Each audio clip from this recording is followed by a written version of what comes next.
dari pelajaran Sahih Al-Bukhari. Ada pertanyaan di grup? Silakan dibaca.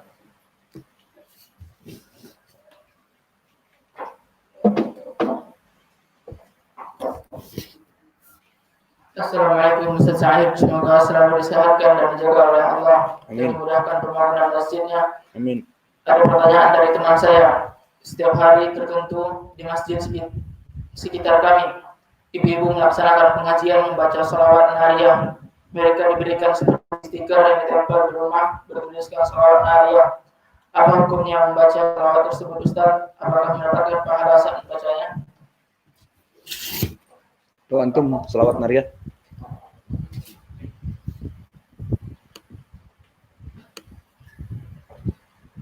Bismillah. Dari segi nama, salawat nariyah mengerikan.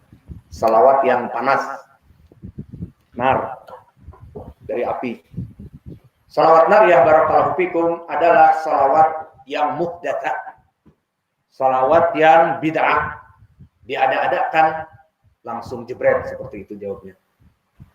Dan ini masuk kepada istihsan fiddin, mencari-cari kebaikan di dalam agama yang tidak disyariatkan oleh Nabi. Maka mereka yang membuat salawat nariyah tidak ada landasannya dari Nabi. Jika kita rujuk dari mana sumbernya, apakah di Kutubus Sittah, Al-Bukhari, Muslim, Abu Daud, At-Tirmidzi, An-Nasa'i, Ibnu Majah, tidak ada. Di Kutubul Ashar tidak ada.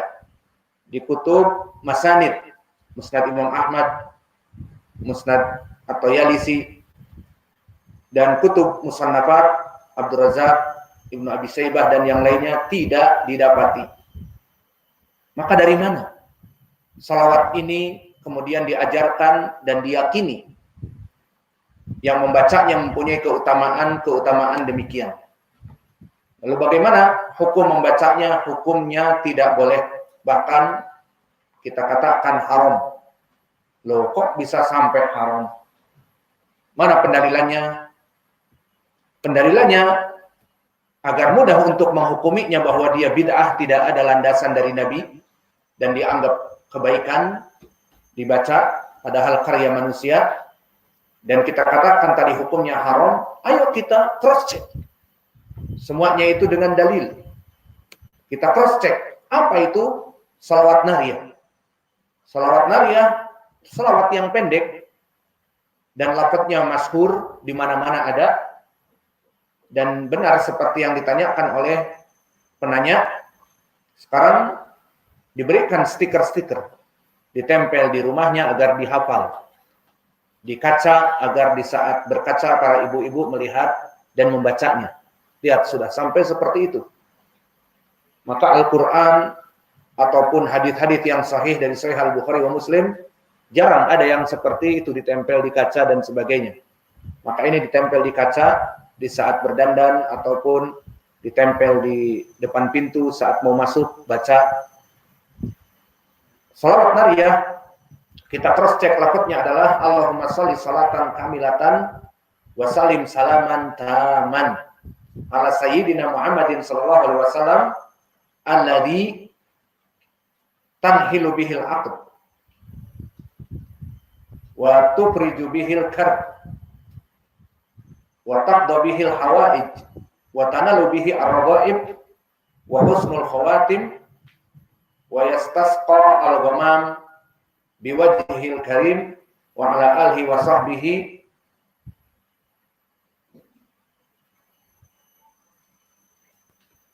wa sallim.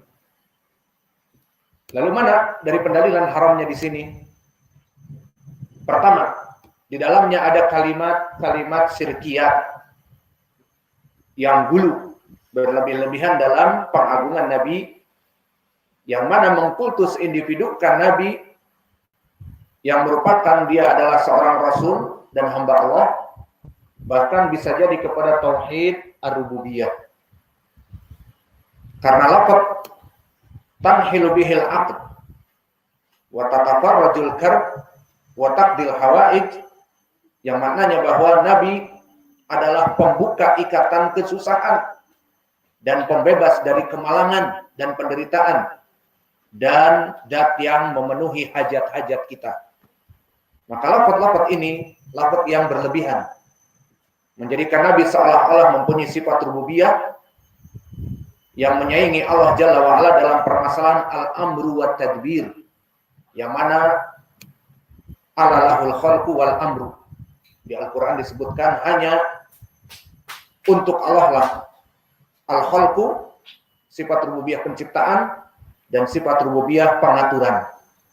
Sehingga dalam pengaturan alam raya, seperti memberikan kebutuhan kepada makhluknya, dan mengangkat kesusahan dari makhluknya, dan membebaskan kemalangan dari makhluknya, dan membebaskan penderitaan dari makhluknya, dan memenuhi semua hajat-hajat yang ada pada makhluknya, itu adalah hak prioritas rububiyatillah, yakni alalahul khalqu wal amru. Makna amr adalah at-tadbir, pengaturan. Maka sifat rububiyah Allah di dalam ayat yang kami baca ini, alalahul khalqu wal amru, hanya penciptaan itu untuk Allah dan pengaturan dari makhluk-makhluknya itu untuk Allah saja. Dan di Al-Quran telah disebutkan dari berbagai ayat yang banyak bahwa kekhususan sifat rububiyah Allah tidak boleh disaingi oleh makhluknya, baik berupa malaikat yang didekatkan ataupun nabi-nabi yang diutus, maka semuanya tidak boleh dan tidak mempunyai hak untuk melaksanakan perkara-perkara tauhid ar-rububiyah. Maka Allah berfirman di dalam surat An-Naml, "Amma yujibul mutarra idza da'ahu wa yaksifus su'a wa yaj'alukum khulafa'al ard." Maka di dalam ayat ini disebutkan, maka siapakah yang memperkenankan doa orang yang dalam kesulitan apabila dia berdoa kepadanya? Maknanya di sini ditantang oleh Allah, siapa yang menjawab dari kesedihan di saat dia berdoa, dan menjawab dari permintaan di saat kesulitan apabila dia berdoa, dan yang menghilangkan kesusahan, dan yang menjadikan kamu manusia sebagai khalifah di ardh.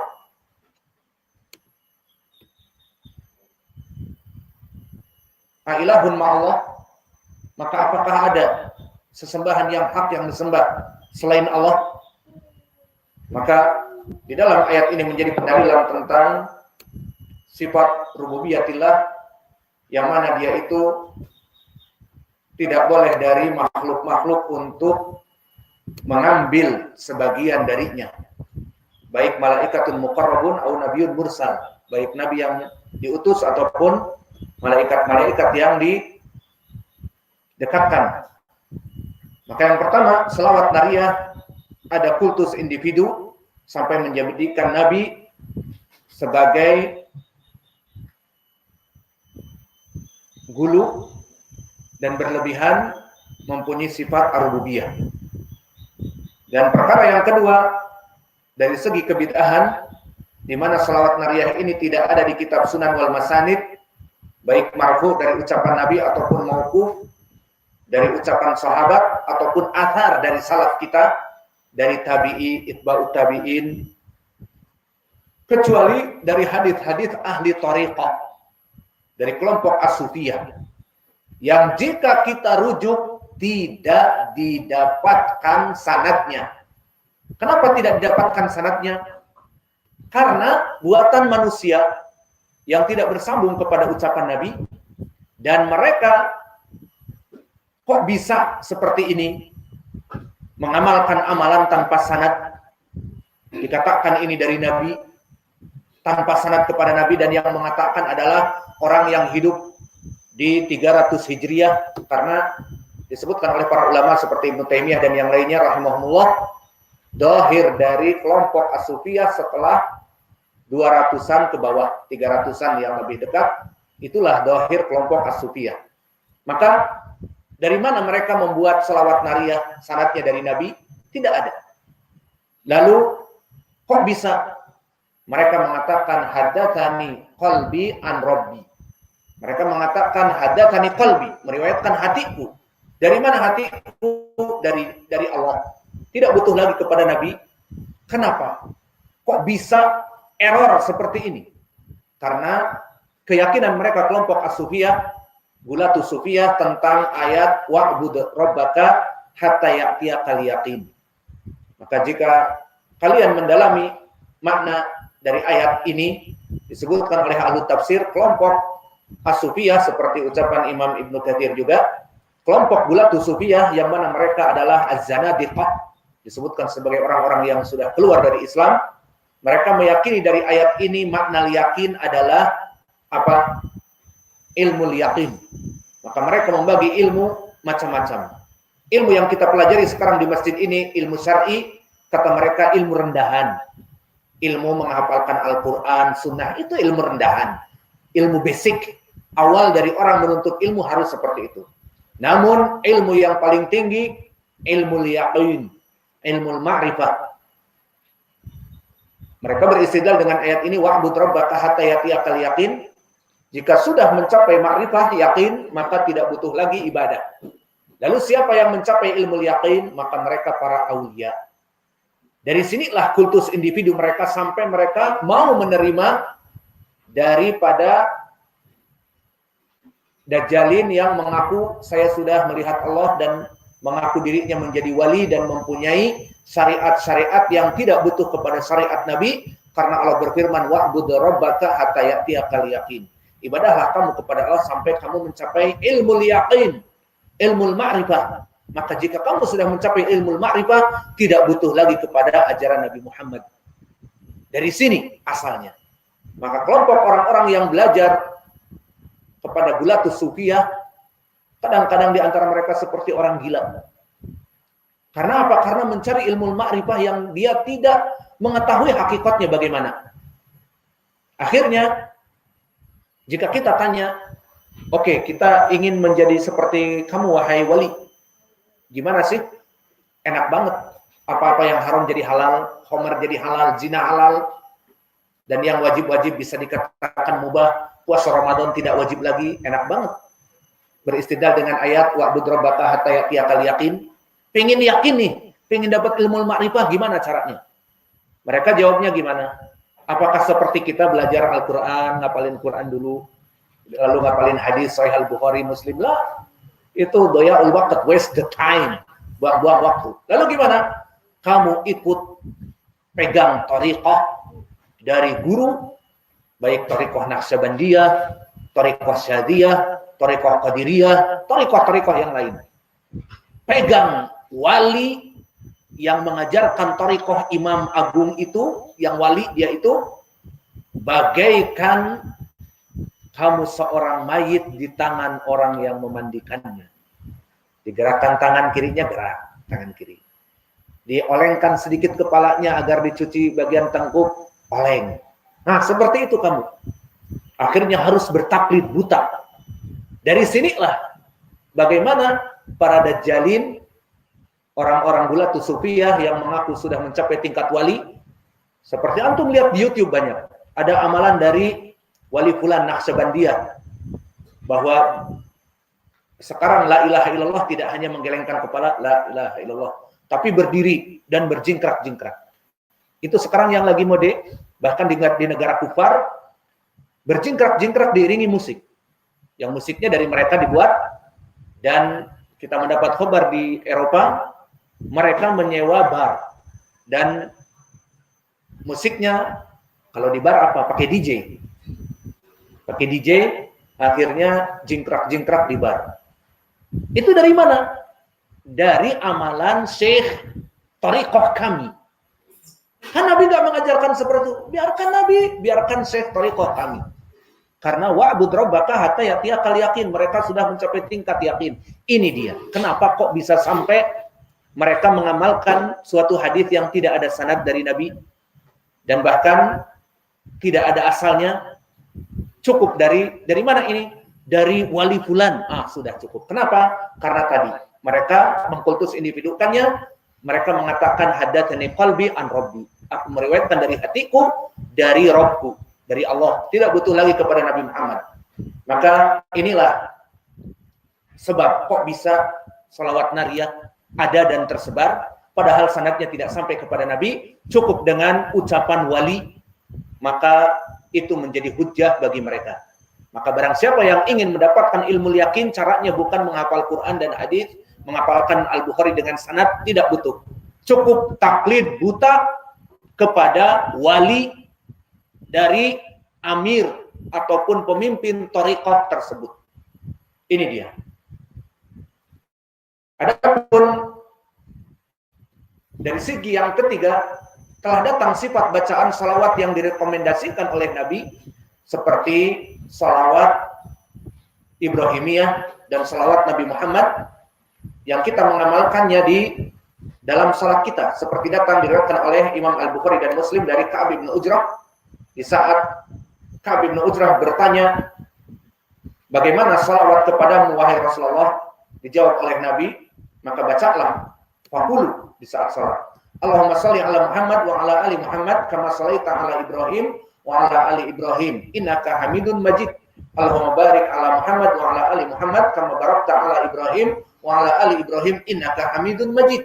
Maka salawat ini salawat yang masyruh, disyariatkan, bahkan kita membacanya di salat. Adapun salawat nariyah itu masuk kepada perkara kesyirikan seperti tadi, mengkultus individukan Nabi, mempunyai sifat-sifat melepaskan kesulitan dan memberikan hajat-hajat yang diinginkan. Tidak, Allah yang memberikan, bukan Nabi. Dan masuk kepada kebid'ahan dan istihsan fiddin, karena ini dianggap sebagai ibadah yang dikiranya Nabi dulu menyembunyikannya, sehingga datang wali dari kelompok sufi mengatakan ini salawat yang baik. Emang ajaran Nabi itu bukan ajaran yang baik? Nabi mengatakan khairul huda hadi Muhammadin sallallahu alaihi wasallam. Dan agama telah ditutup dengan ditutupnya usia Nabi, dan Allah berfirman, al-yauma akmaltu lakum dinakum wa atmamtu alaikum nikmati wa raditu lakumul Islam madina. Ajaran Islam telah diridhoi oleh Allah. Meninggalnya Nabi, maka itulah Islam yang ada. Pada zaman sahabat, meninggalnya Nabi, tidak ada salawat nariyah. Tidak pernah Abu Bakar, Umar, Utsman, Ali, dan terus kepada tabi'in, itba'ut tabi'in yang namanya salawat nariyah. Maka dari mana kebaikan yang datang? Padahal Nabi tidak mengajarkan kepada para sahabat. Maka oleh sebab itu Imam Malik mengatakan, seperti dikeluarkan oleh Imam Asy-Syatibi di kitabnya Al-I'tisam, dinukilkan dari Ibnul Majishun, berkata Imam Malik, barang siapa yang melaksanakan kebid'ahan dan dia merasa yakin di hatinya bahwa ini adalah perkara yang baik, melaksanakan kebid'ahan yang tidak datang dari Nabi dan meyakini ini adalah bid'ah hasanah, bid'ah yang baik, maka berarti dia telah meyakini bahwa Nabi khana risalah, Nabi mengkhianati risalah yang diutus padanya. Seakan-akan ada perkara yang tidak diberikan oleh Nabi, disembunyikan. Maka perkara yang keempat, ibadah membaca salawat nariyah selain menggugurkan tauhid juga tidak diterima sebagai pahala. Kenapa? Karena dia bid'ah, bukan dari ajaran Nabi. Cukup dengan ucapan Nabi di hadis yang muttafaqun alaih dari Aisyah, man amila amalan laisa alaihi amruna fahuwa raddun. Dan di riwayat yang muttafaqun alaih, man ahdatsa fi amrina hadza ma laysa minhu fahuwa raddun. Di riwayat Muslim, man amila amalan laisa alaihi amruna fahuwa raddun. Maka maknanya barang siapa yang melaksanakan amalan yang tidak ada tuntunan dari Nabi, maka amalan itu ditolak, tidak dijadikan mendapatkan pahala. Jadi kesimpulannya barakallahu fikum, salawat nariyah adalah salawat yang panas sesuai namanya. Yang mana salawat yang hak, yang panas, tidak ada sumber landasan dari Al-Quran dan Sunnah dan dari salafus saleh. Maka sebaiknya ditinggalkan, karena kita mengatakan di sini adalah bid'ah dan hukum membacanya haram, karena masuk kepada perkara-perkara syirkiyah, mengkultus individukan Nabi mempunyai sifat ar-rububiyah. Dan mereka yang membuat salawat ini akan mendapatkan bukan ganjaran pahala. Mereka bangga bahwa Syekh Fulan yang membuat salawat ini. Kita katakan justru dia akan mendapatkan wizrun wa wizrun man amila biha.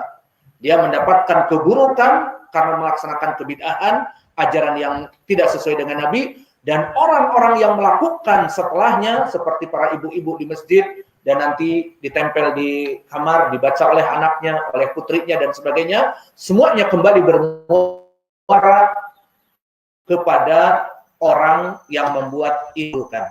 Sesuai hadis yang diriwayatkan dari Jarir bin Abdullah, diriwayatkan oleh Imam Muslim, man sanna fil Islam sunatan sayyi'atan fa alaihi wizruha wa wizru man amila biha la yanqusu min ujurihim min wuzrihim syai'a. Yang maknanya orang yang pertama kali memproklamirkan kebid'ahan, maka dia diikuti kebid'ahan itu oleh orang-orang next generation, maka dia mendapatkan keburukan dari pertama kali pencetus ide kebid'ahan dan mendapat keburukan dari orang-orang yang setelahnya yang melaksanakan kebid'ahan, kekufuran, kesyirikan, kemaksiatan dan sebagainya. Maka jangan bangga dengan perkara-perkara yang baru di dalam agama Islam. Ittabi'u wa la tabtadi'u faqad kufitum. Ucapan siapa? Ibnu Abbas. Ittabi'u wa la tabtadi'u. Ikutilah dalam agama ini, jangan merekayasa perkara yang baru. Faqad kufitum, telah dicukupkan bagi kalian apa-apa yang ada. Tidak butuh menjadi kreator. Cukup kreator di YouTube saja. Bagaimana membuat video bisa dilihat, disimak, tapi videonya kita mengandung dakwah dan tanpa gambar bernyawa, itu. Adapun kreator dalam permasalahan agama maka tidak butuh. Wa naktafi ila huna wa jazakumullahu khairan wa barakallahu fi ilmikum. Subhanakallahumma wa bihamdika asyhadu an la ilaha illa anta astaghfiruka